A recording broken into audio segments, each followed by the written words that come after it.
Ayan, good morning guys. Mag-aadobo tayo ng manok at baboy. Chicken pig with egg. Ayan, manok at baboy na may itlog. Ayan guys. Unahin nating pakuluan yung baboy at medyo matigas siya kaysa sa manok. Ayan guys. Inuna ko na yung baboy. Isa lang. Lalagyan natin ng kaunting tubig yan para lumambot siya.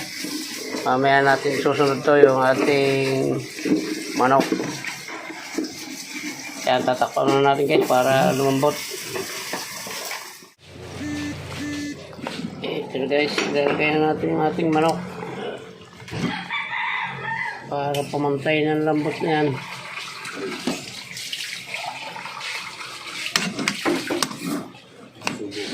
Yan, saka natin tatakpan para maluto.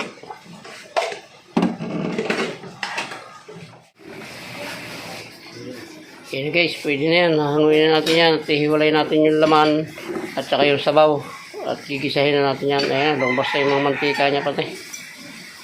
Okay na yan. Yan guys, pwede na yan. Hanguin na natin yan at hiwalay natin yung laman at saka yung sabaw at gigisahin na natin yan. Ayan, lumabas na yung mga mantika niya pati. Okay na yan.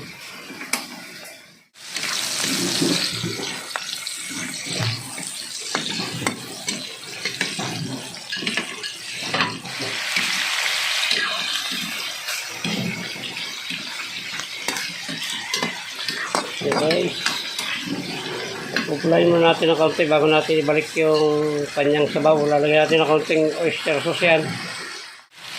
Hindi pa nagbayad pa pala ng internet. Okay guys, lalagyan ko na naman na yan. Lalagyan ko na ng oyster sauce. Balikin na natin yung sabaw niya kanina. Babalikin natin. Yun. Lalagay natin guys dyan yung 5 pirasong itlog na pinalata na. Dalawang Judith na. Ginawa ko yata ang kukunin mo, bata. Ginawa mo yan. Hindi sir. Tingnan natin yung ating itlog at saka 2 pirasong sili. Pinagkakusan na tayo. Yan, parating guys yan, patutuloyin pa natin ng kaunti yan.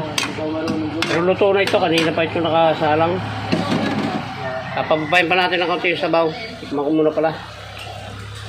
Ayos na, sarap na.